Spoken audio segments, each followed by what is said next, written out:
Puspitasari, NIM 11880223215. Saya adalah salah satu mahasiswa Universitas Islam Negeri Sultan Syarif Kasim Riau, jurusan Agroteknologi, Fakultas Pertanian dan Peternakan. Nah, pada video kali ini, saya akan menjelaskan mengenai hormon auksin sebagai pengganti ujian tengah semester pada mata kuliah nutrisi dan zat pengatur tumbuh tanaman.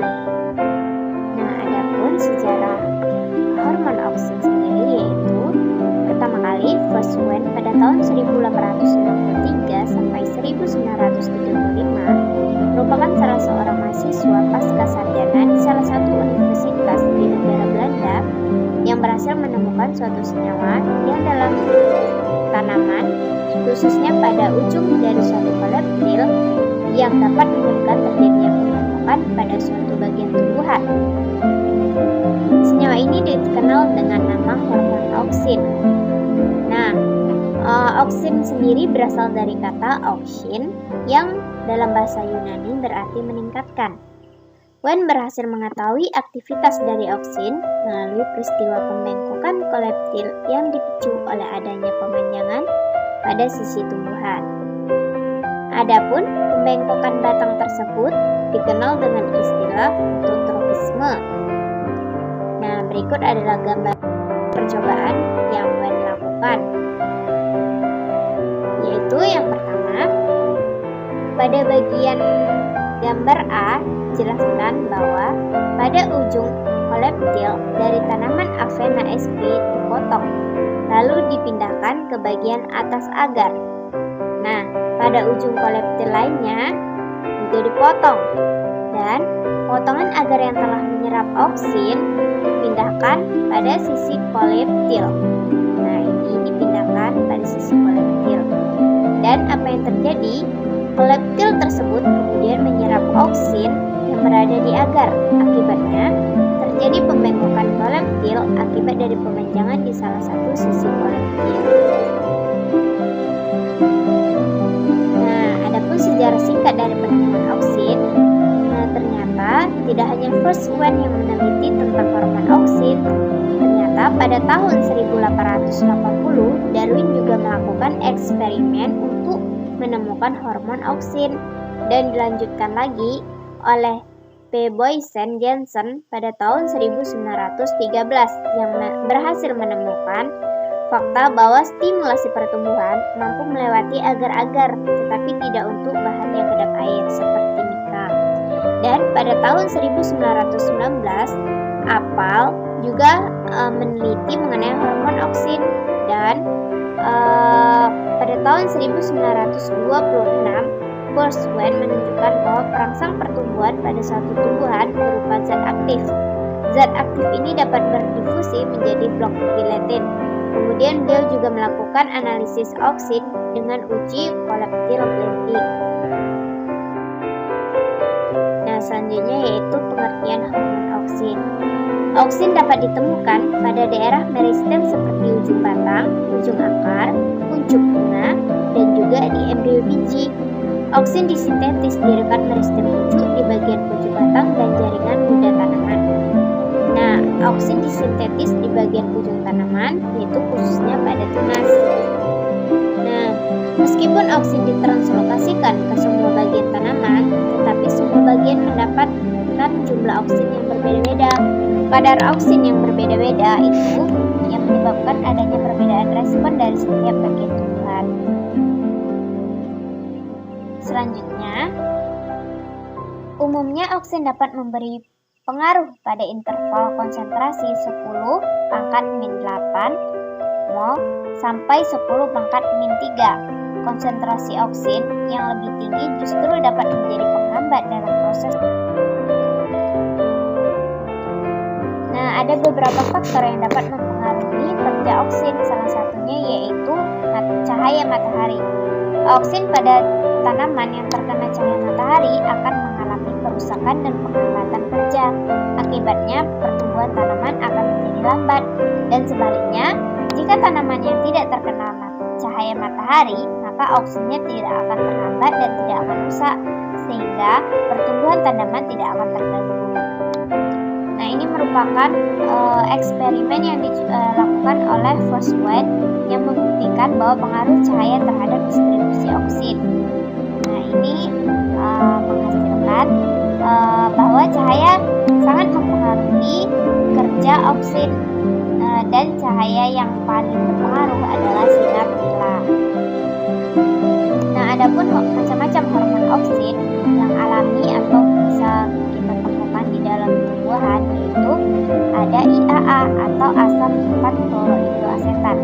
Nah, senyawa ini banyak ditemukan pada biji leguminosa yang masih muda. Dan yang kedua yaitu asam fenilasetat atau PAA. Senyawa ini dapat dijumpai pada hampir seluruh jenis tumbuhan. Jumlah PAA di dalam tumbuhan jauh lebih banyak daripada IAA, tetapi manfaatnya lebih banyak IAA daripada PAA yang dibutuhkan oleh tanaman. Nah, yang ketiga yaitu asam indolbutirat atau IBA. Awalnya IBA dianggap sebagai oksid tiruan. Ternyata IBA merupakan senyawa yang juga ditemukan hampir di seluruh jenis tumbuhan.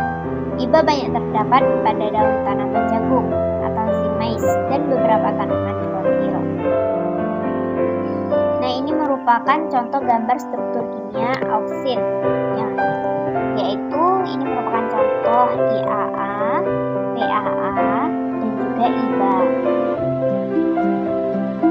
Nah, selain oksid alami, ternyata oksid juga ada yang sintetis. Yang pertama yaitu NHA, yang kedua yaitu MCPA, dan yang ketiga yaitu 2,4-D, dan yang keempat yaitu fluorambden atau amiden, dan yang terakhir yaitu tondon atau benfluorat. Nah, beberapa penelitian menyatakan bahwa oksid sintetis yaitu 2,4-D merupakan oksid sintetis terbaik dari berbagai jenis oksid sintetis lainnya. Nah, hal ini dikarenakan 2,4-D lebih mudah diserap oleh tanaman, tidak mudah terurai, dan berfungsi dalam mendorong aktivitas morfogenetik secara langsung. 2,4-D juga secara langsung dapat mempengaruhi proses embryogenesis pada sel-sel somatik. Nah, adapun keterkaitan antara struktur dan aktivitas dari oksid yang pertama yaitu jika terdapat gugus OH pada rantai samping maupun pada cincin, maka aktivitas dari oksid akan menurun dan kelarutannya dalam air akan meningkat. Yang kedua yaitu harus ada ikatan rangkap pada inti, dan yang terakhir yaitu semakin panjang rantai samping maka aktivitasnya akan semakin berkurang. Sebaliknya, semakin pendek rantai samping maka aktivitasnya. Nah, adapun biosintesis dari hormon oksid adalah proses pembuatan hormon tanaman dari senyawa-senyawa sederhana yang merupakan hasil intermediate dari metabolisme. Dengan kata lain, biosintesis merupakan proses terbentuknya hormon tanaman melalui peleburan bahan dasar menjadi senyawa intermediate dan terakhir menjadi hormon atau senyawa.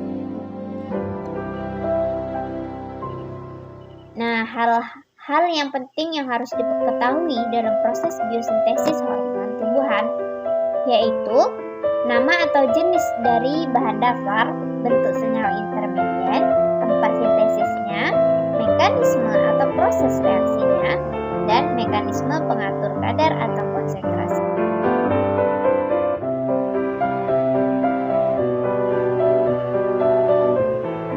Nah, IAA merupakan contoh oksid endogen yang terbentuk dari senyawa triptofan. Triptofan adalah senyawa yang memiliki inti indol dan terdapat pada tanaman.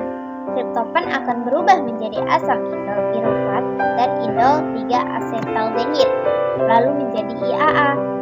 Indol 3-asetonitrit dengan bantuan enzim nitrilase akan diubah menjadi proses perubahan tersebut masih belum diketahui dengan jelas mekanismenya.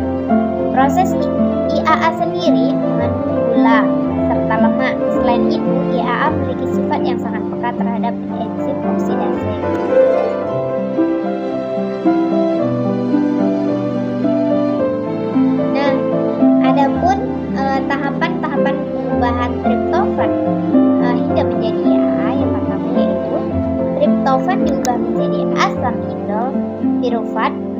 reaksi transminasi, kemudian asam indol pirufat kemudian diubah menjadi indol asetaldehid melalui reaksi dekarboksilasi, dan proses akhir berupa proses oksidasi indol asetaldehid yang menghasilkan enzim indol asetin.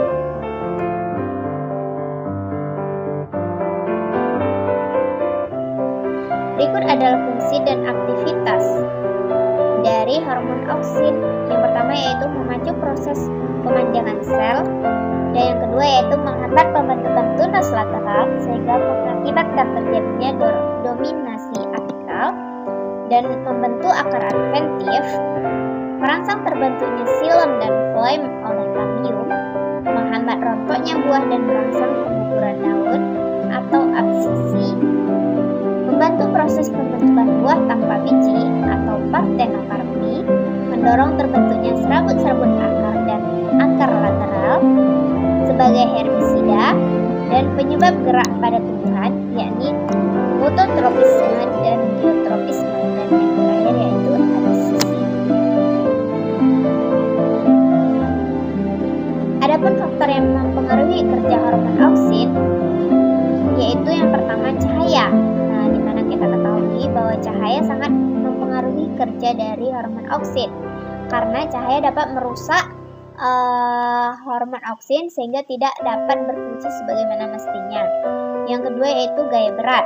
Nah, auksin diedarkan dari bagian pucuk menuju ke bagian bawah tanaman. Selama proses pengedarannya, auksin akan lebih banyak terdapat di bagian bawah dari ujung batang dibandingkan bagian atas.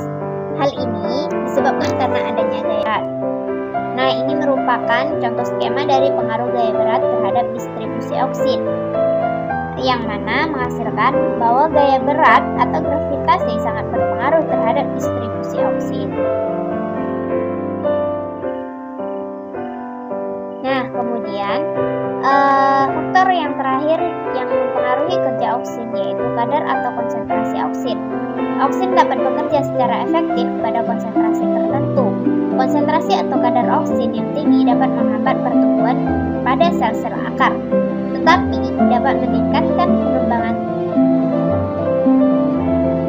Nah, adapun pengaturan kadar atau konsentrasi dari auksin dapat dilakukan dengan tiga cara. Yang pertama yaitu pengaturan sintesis in situ, yang kedua yaitu pembentukan auksin terikat, yang ketiga yaitu pendegradasian menjadi senyawa tidak aktif dengan cara destruksi, baik berupa destruksi enzimatik maupun destruksi fotosiatif. Nah, cukup sekian penjelasan dari saya, semoga dapat dipahami. Lebih dan kurang saya mohon maaf. Assalamualaikum warahmatullahi wabarakatuh.